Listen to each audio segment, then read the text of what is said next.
Right, good morning, grade 12. It is Friday, 24 April 2020, and we are here for grade 12, Computer Applications Technology. Welcome to the class.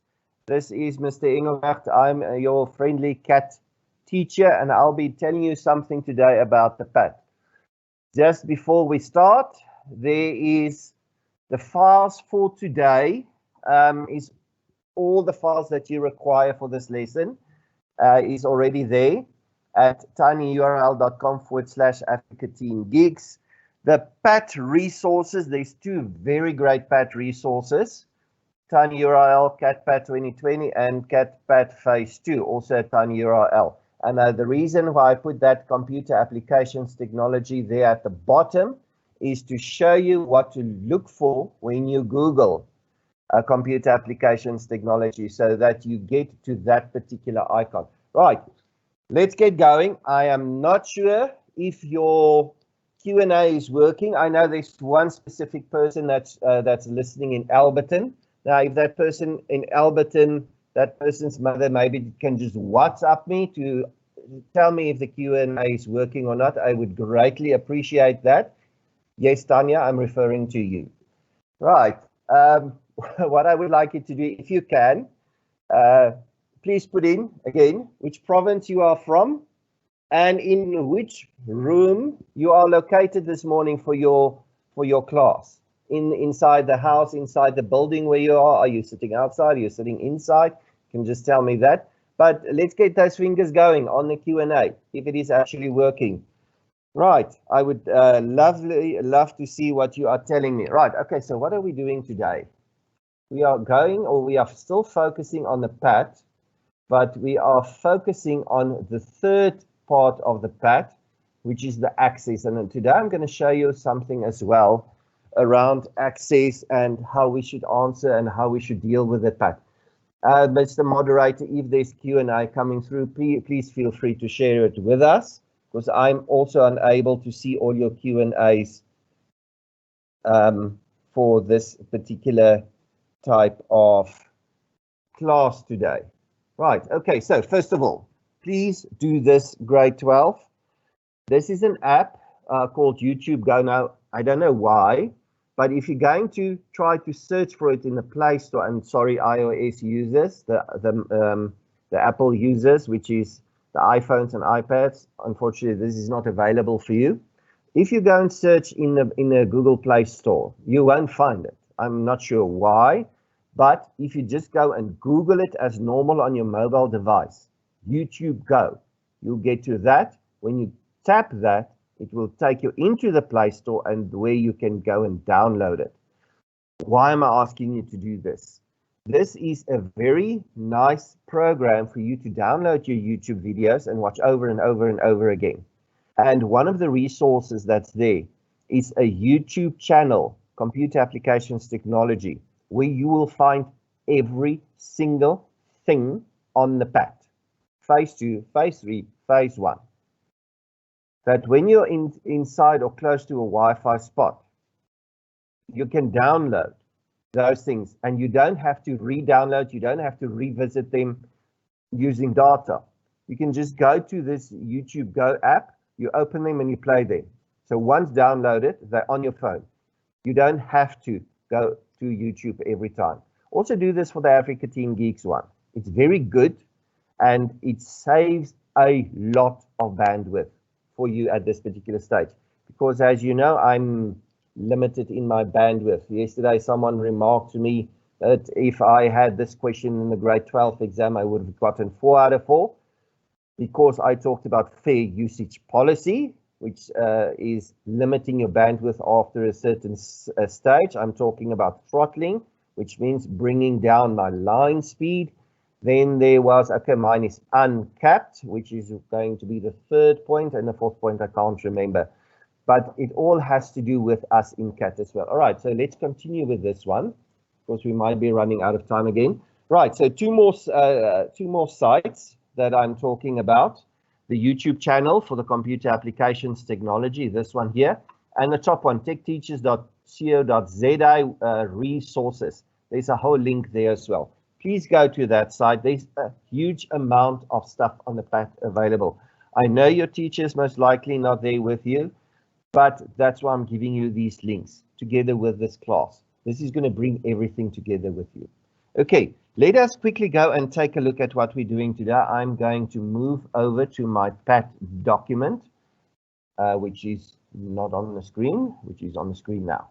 There we go. Right, so let's go, boom. Let's just make this a bit bigger. So that's what we covered yesterday. We covered Excel because there's 3 documents. There's a questionnaire. Then there's the analysis in Excel. And I showed you something about something which is not in the CAPS curriculum, which you can do, which was the pivot table. Right. So we go down, go down, go down, go down. That's still spreadsheet. Right. Here we go. Process and analyze data in a database. So you have to go to Access and you have to create a database with a meaningful name and save it in the appropriate subfolder. You would know from phase 1 you had to go and create subfolders for phase 1, for phase 2, phase 3. You have to put it in the right place.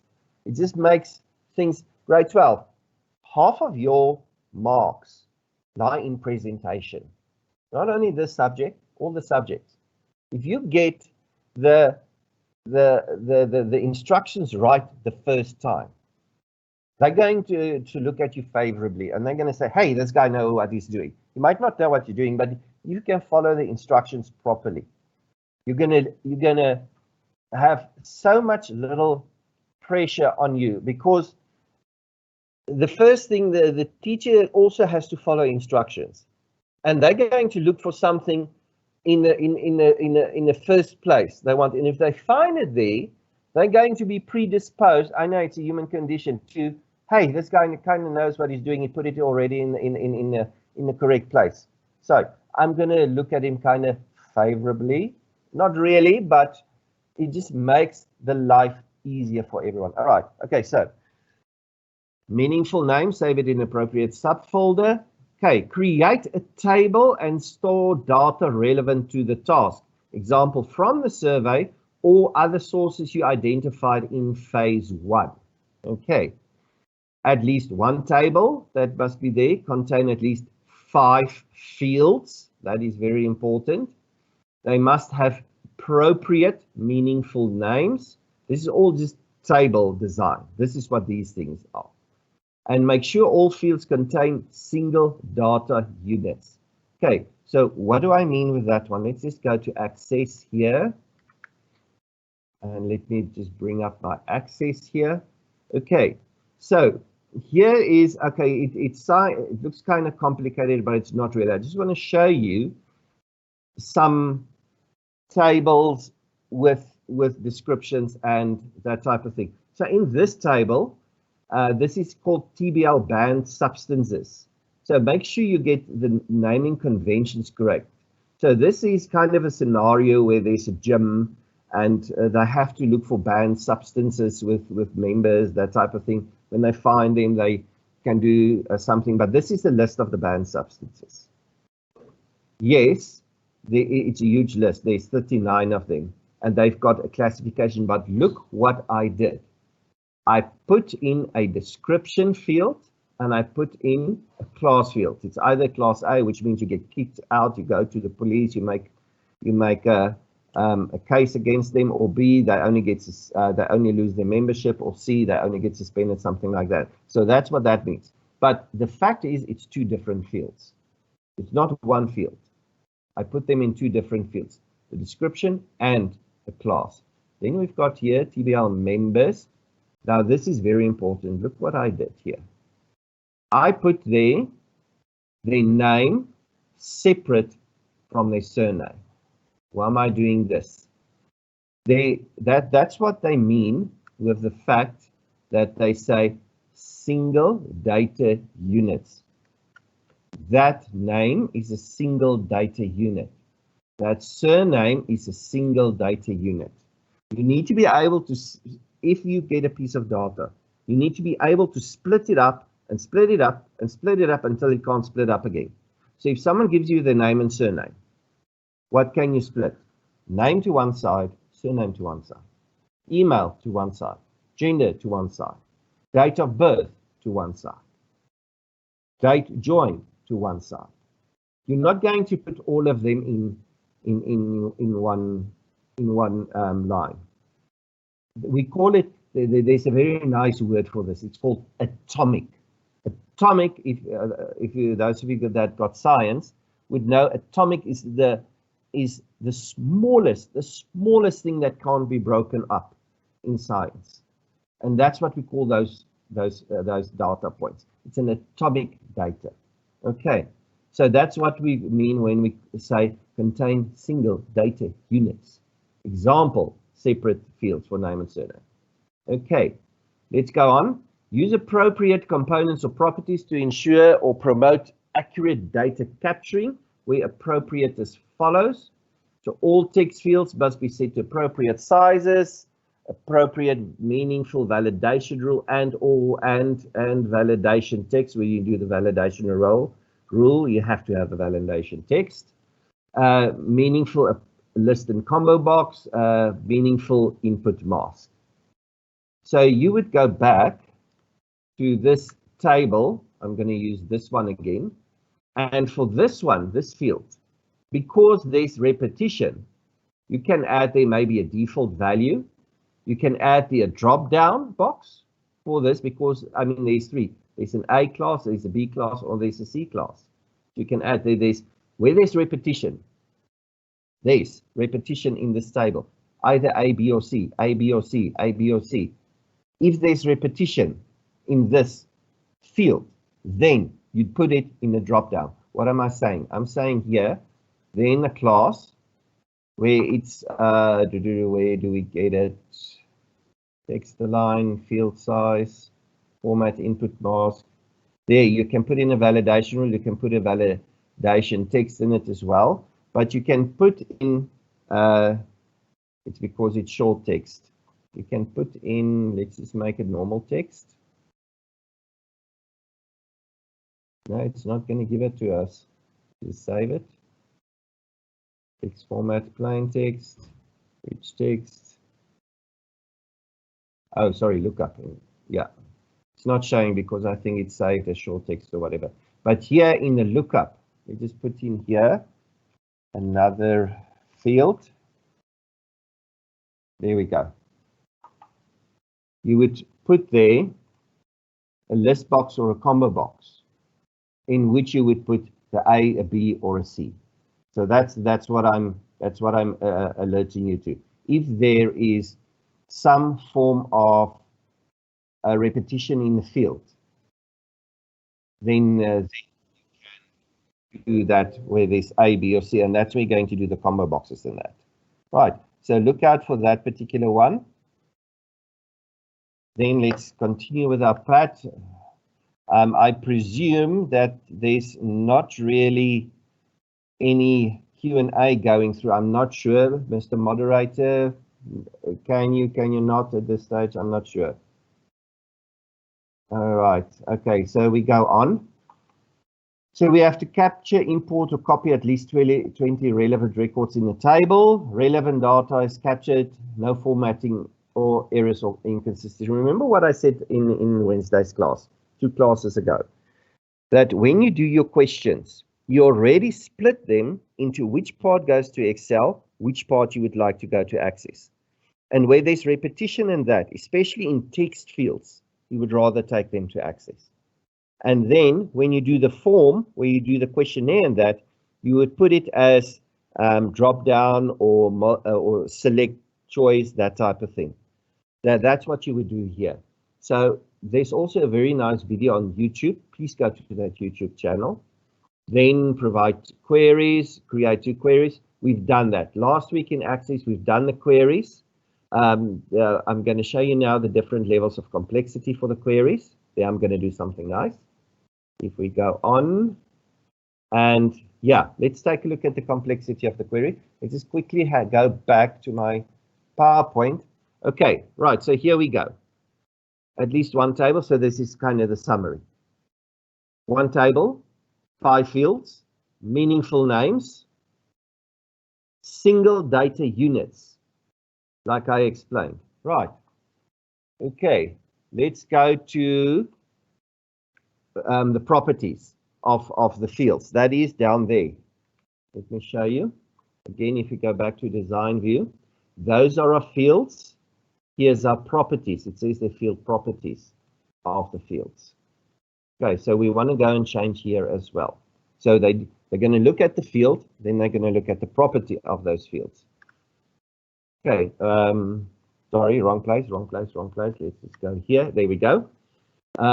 Field sizes. Text, if it's 255, it means you haven't done it properly. So go and change the text, please. People forget it. Every single text field you've got there, you change the property to 20 or 30, or just something else than 255. Okay, there's at least one appropriate validation rule and validation text. One appropriate list of combo box. Remember what I said, if you see something, there's repetition, you put that in a appropriate, and there's one appropriate input mask. Okay, let's get to the complexity of queries. We've again addressed this in the week which we did the access. Right, so I'm not going to do queries here or queries there, and even with these complex calculated fields. We've done that last week. However, here's one. Okay, it says the advanced functions that's not in the CAPS curriculum. I'm not going to go there with access. But something that which might interest some of you is going to be this one. Queries that use a logical if or text functions. Okay, I'm not going to do the text functions because that you're supposed to know as well. I'm going to do this one, the logical if. That is actually a very interesting one to do because it's nothing but an Excel. Let me just get my magnifier also going. Right, let's go to access. Which is getting a bit slow. Right, there we go. Let's go to access, and I'm going to close this and close this, and oops, let's just create a new one. As you can see, I was busy testing it. Okay, so let's just close it and let's just create a new one. Query design. I'm going to do it on my table band substances. So something like in the order of this. If it's a class A, then it is you have to go to the police and make a case. Otherwise, there's just internal measures that you want to do. So if you've got a class A, then you would say, yeah, go make a case with the police. Otherwise, just apply internal measurements to this particular person or to this particular sub or this particular part. Right. So let's go and do the query in this regard. So you can see from my first week up to now, I've learned quite a lot about zooming in Access. Right. So what we want to do, we want it to show if the substance is a type class A, felony, then we're going to call it felony. Otherwise, we're going to call it internal. And it's an if statement. Okay, so let's put here in front of it. And if you can remember last time, if we do calculated fields or something like this, we kind of have to put something there in front. Okay, so I'm going to put the type of action that we need to take against the people that's got A and B and C and that. So I'm going to put there if. Wait, let me just maybe make it a bit more bigger. There we go, 200. Does that work for everyone? Maybe one more. 225. Let's go all the way. They say always go big or go home. That's my motto, go big or go home. Right, so we go big. Right, so we'll say the if. Now, on which field, exactly as with Excel if statement, this is nothing but an Excel if statement. That's what it is. It's the same thing. The only difference is you put an additional I in front, and instead of a range, you're using a field. And when we call fields in Access, we use square brackets. So I'm going to say there, class, close square bracket. So if, round bracket, class equals A. Okay, so what should happen if it's true? Class A felonies, we're going to call felony, and class B, we're just going to say internal. Take a look now. Exactly, there's not a smidge difference between if in Excel and this part, because the parameter passing or the values that we want to display is exactly the same. It's exactly. So we would put there the word felony, comma, or if it's not a class A, we can go and even say internal. Something like that. There we go. That's it. There. It's an Excel if statement. That's what it is. The engine behind most of these things in Microsoft is exactly the same. They just show it to you slightly different. But that's an if statement inside an Access query. There's no difference between that and Excel, except for the I in front.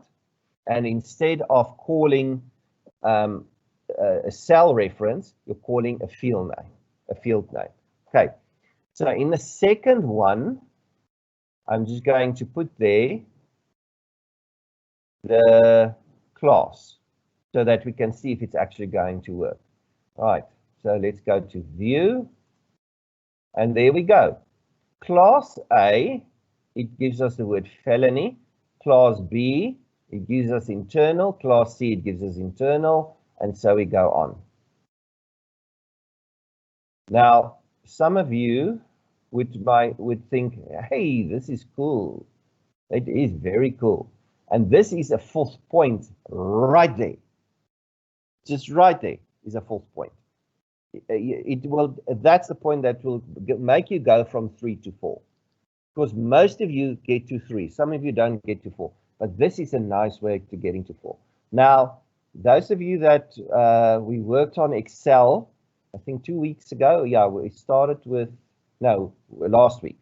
We started with Access, then went to Excel, then today. For those of you that don't know, you'll find all the previous classes on African Teen Geeks YouTube. So in YouTube, you type the Africa Teen Geeks, press enter, and then it will come up with the African Teen Geeks logo. So what you do, press the subscribe button, press the bell button, and there you will get all previous week's classes. I know they're also working on a schedule to work with this. All right. So those of you that were in the Excel class when I did the nested if, can do the nested if here as well. You can. It's because it's the same thing. All the technology in Microsoft, the internal workings is kind of the same thing, right? Especially in Excel, especially in Access, they use the same internal stuff. The only thing is for this, it's on every single one. So there's no difference here. Right, I'm gonna go and unminimize myself, or unmaximize myself at this stage, and just kill off that one, the magnifier for now. Okay, let's just go back to my, where's my pad? Current slide. So what did I do? I showed you something here with a complex calculated field, but not really that one. I used the logical if statement. So it's very similar to the normal if statement. Okay, right. So this is the one that okay, so for those of you that's now very clever that want to do a nested if statement in here, which is just going to blow the mind of your teacher. I know that. If you can get this right. If the class is A, you write banned substance, comma.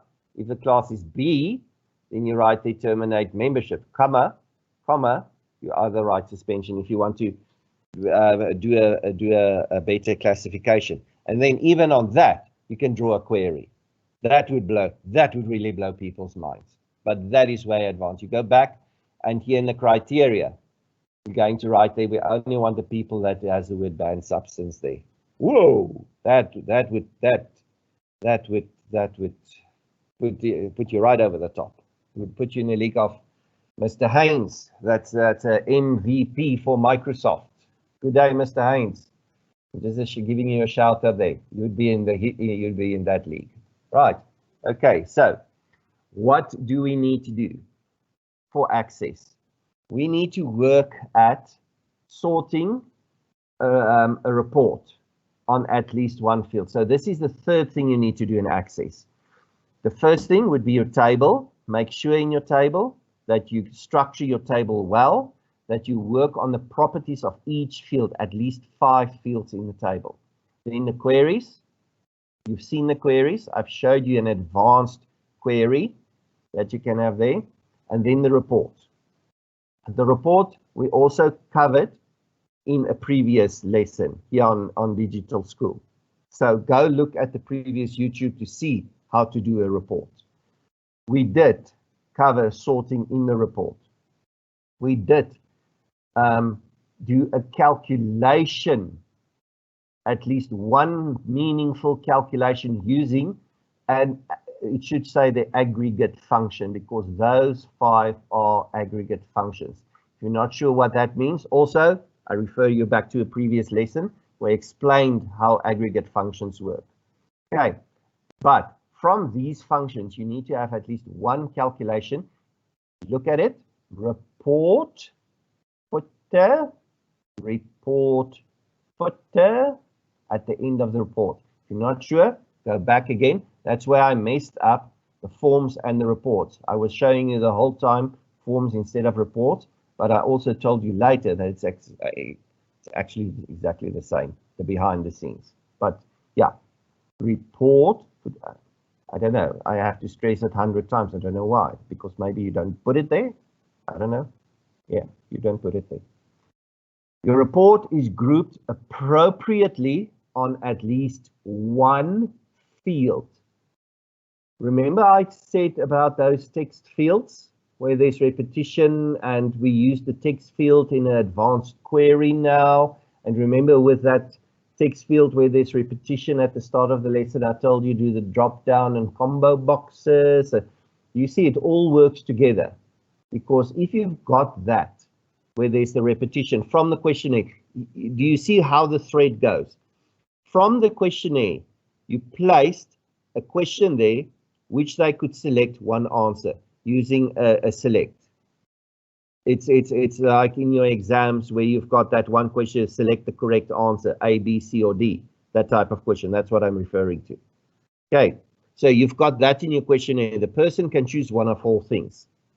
From there, it gets placed into access. So after 25, you'll have people answering certain things. So you'll have repetition in that particular question.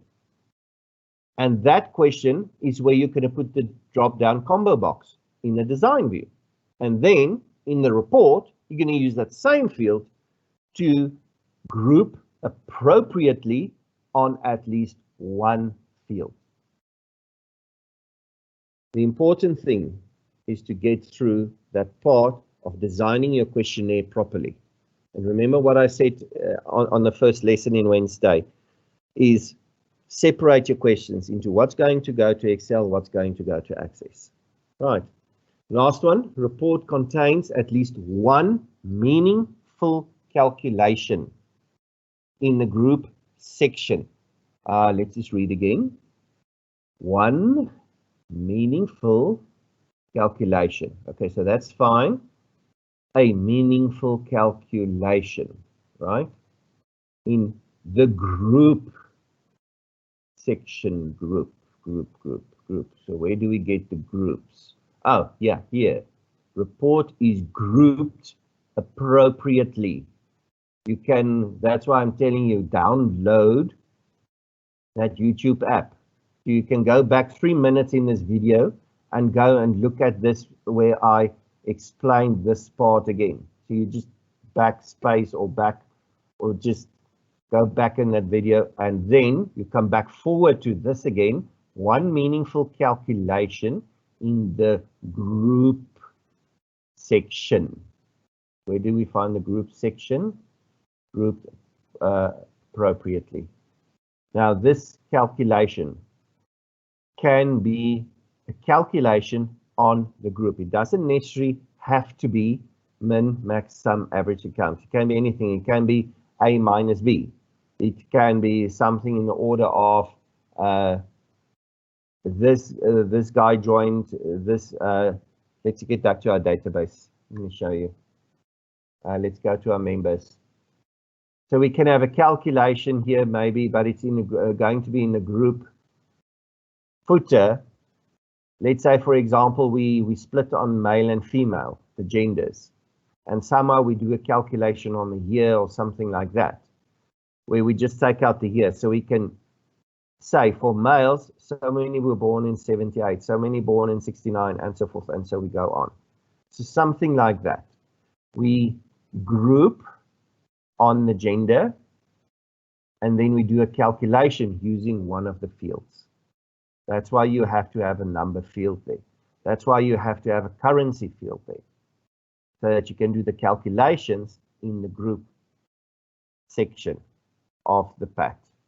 So it's very important that you get your fields right from the start. Remember what I said during the first one?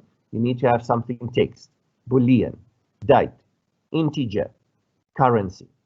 You need at least, because otherwise you won't be able to do this calculation.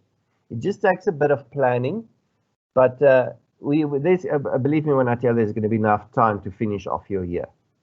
Don't worry about time. At this stage, we've got all the time in the world. We just need to work meaningful at this time. And that's why I'm doing this lesson, so that you can start your PAT 1 phase. Your PAT phase 1 is finished. So all that you need to do is just start with this, so that by the time you get back to school, you've already got ideas, and your teacher can maybe just say, yeah, I think we can do something a bit differently. Right, everyone with me on this? Okay, yeah, we are almost done with it. I'm going to go to the next slide. So next week, yeah, next week we're back. Week after that, we'll be back. Week after that, we'll be here. Grade 12, we are here every single day on the internet, using up all the bandwidth that you've got at home, but we're here to help you. So next week, theory, yay! We all love the theory. We want to sit there in class and not work on the computers and listen to the teacher talking about hardware and software and networking. That's what we want to do. So that's what I'm going to do next year. I'm going to do theory. Okay, right. Here, for my information, you can you can email me on engelbrecht@hslspark.school.za. That's where you can send your email to. You can follow us on Africa Teen Geeks. You can also follow us on Lockdown eSchool. I just want to go back to the first slide again, so that you can see the links. There's the first slide. So, sorry, apologies. Let's go back. Yeah, no, other way.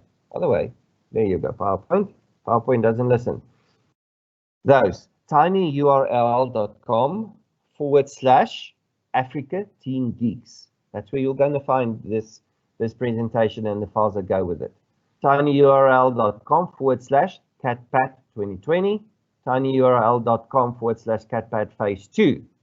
Now, those last two is 2 YouTube channels that where the PAT is. Yes, it says there 2019, but we haven't had chance, or she didn't have chance to update it yet. But it's still usually you use it because it's useful, because not much has changed from last year. So please go and look at it. Right, I see we kind of done for today. I'm just going to leave it here for a minute. Then I'm going to, I'm going to leave it here. I'm going to sign off at this particular stage. We need to conserve our data. We need to conserve our internet connection for other subjects as well. So I'm going to give it 2 or 3 seconds so that you can maybe take photos, whatever. And then Mr. Moderator, as soon as they've taken all their photos, which is going to take them about a minute, you can then end the internet cast. Thank you very much. See you Monday. Theory.